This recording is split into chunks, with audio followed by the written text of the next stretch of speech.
नमस्कार दोस्तों, आशा करता हूं आप लोग अच्छे ही होंगे।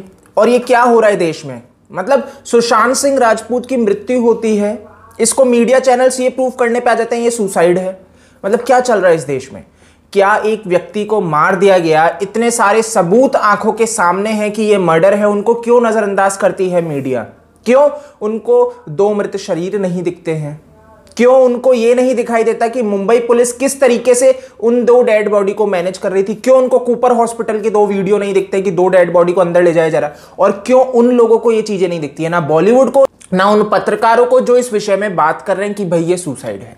अब बात कर लेते हैं संजय राउत के ऊपर। मतलब ये व्यक्ति का मेरे को समझ में नहीं आता है कि ये क्या चाहता है अपने जीवन में, कि क्या दोगुलेपन की एक वो पराकाष्ठा होती है ना, वो ये पार कर देता है कभी कभार। तो व्यक्ति बोलता है कि सुशांत सिंह राजपूत चरित्रहीन व्यक्ति था, है ना, वो अपनी जीवन लीला जो उनकी चल रही थी उसको पचा नहीं पाए, एक नाकामी थी उनके अंदर जिसको वो पचा नहीं पाए और उन्होंने खुदकुशी कर ली। ये सुशांत सिंह राजपूत के लिए बोलता है। ये बोलते हैं वो ड्रग्स लेते थे, मादक पदार्थों का सेवन करते थे, जिसके कारण उनकी ये हालत थी। अब मेरे को एक चीज नहीं समझ में आती कि सुशांत सिंह राजपूत ड्रग्स लेते थे, आपको एक चैट नहीं दिखी आज तक कि सुशांत ने कभी ड्रग्स मांगा हो। सब सेलिब्रिटी बोलते हैं हम सुशांत को ड्रग्स दे रहे थे, पूरा बॉलीवुड सिर्फ सुशांत के लिए ड्रग्स की सप्लाई कर रहा था क्योंकि वो व्यक्ति तो मर चुका है। लेकिन कुछ लोगों को यह चीज नहीं दिखती है कि क्यों महाराष्ट्र सरकार इस चीज पे उतारू हो जाती है कि वो ये प्रूव करने पे आ जाती है। आप पहले दिन से देखो कि महाराष्ट्र सरकार ये प्रूव करने में अपनी कोशिश कर रही है कि सुशांत पागल था, सुशांत ड्रग्स लेता था और सुशांत अब तो चरित्रहीन भी था।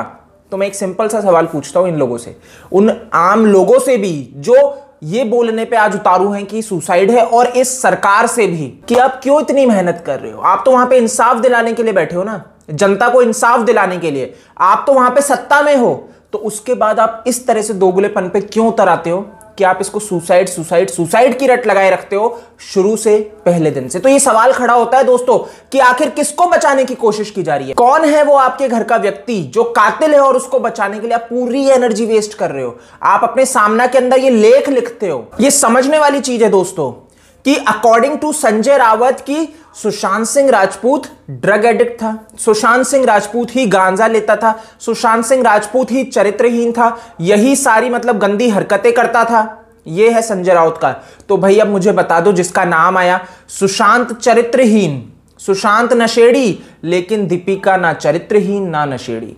सुशांत चरित्रहीन लेकिन श्रद्धा कपूर चरित्रहीन नहीं अकॉर्डिंग टू हिम। सुशांत चरित्रहीन, सारा अली खान चरित्रहीन नहीं।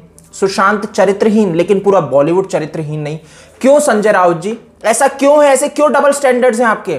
जो व्यक्ति नहीं रहा इस जीवन में वो चरित्रहीन, लेकिन जो जीवित हैं, बुरे काम कर रहे हैं, वो चरित्रहीन नहीं। आप तो खुद का ही एग्जाम्पल ले लो ना, आप ही जीते जागते उदाहरण हो कि आप चरित्रहीन बोल देते हो किसी व्यक्ति को विदाउट एनी प्रूफ। आप हरामखोर बोल देते हो एक लड़की को, आपको इसमें कहीं चरित्रहीनता नहीं दिखती, आपको कहीं नहीं लगता कि आप कितने गिरे हुए हो। लेकिन आपको यह जरूर दिख जाता है बहुत अच्छे से कि सुशांत सिंह राजपूत में कमियां हैं। आपको साहिल में कमियां दिख जाती हैं कि उसने आदित्य ठाकरे को चरित्रहीन बोल दिया, उनके चरित्र पे सवाल उठा दिया, तो आप उनको गिरफ्तार कर लेते हो। पर आपको अधिकार है, आप किसी के भी चरित्र पे without any proof, without any source इल्जाम लगा सकते हो। आपको ये किसने हक दिया? आपको किसने हक दिया है?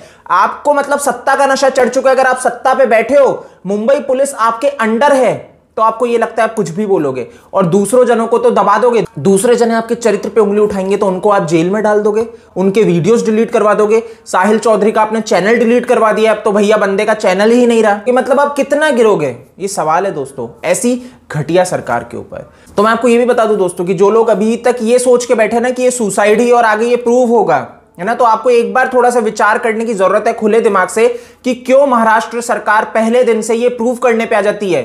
आपको समझना पड़ेगा कि सरकार अपनी क्यों एनर्जी वेस्ट कर रही है कि ये सुसाइड ही है। वो इन्वेस्टिगेशन क्यों नहीं करना चाहती है पहले दिन से कि ये मर्डर है? क्यों सुप्रीम कोर्ट यहां पे मानता है कि यहां पे मर्डर हो सकता है? आपको समझना पड़ेगा दोस्तों, समझना पड़ेगा कि क्यों सरकार, पुलिस इस तरह से काम कर रही है। अगर आपको यहां पे करप्शन नहीं दिखता, कातिलों को बचाने की कोशिश हो रही है, तो कहीं ना कहीं कमी है आपकी सोच में। तो यार दोस्तों इस वीडियो में इतना ही है। आई होप कि आपको चीजें क्लियर हुई होंगी। जल्दी मिलेंगे। बाकी आप मेरे को फेसबुक, ट्विटर, इंस्टा पे डीएम कर सकते हो। अगर आपके पास कोई जानकारी हो मेरे को वहां पे फॉलो कर सकते हो। OASKD मेरा यूजर नेम है। जय हिंद।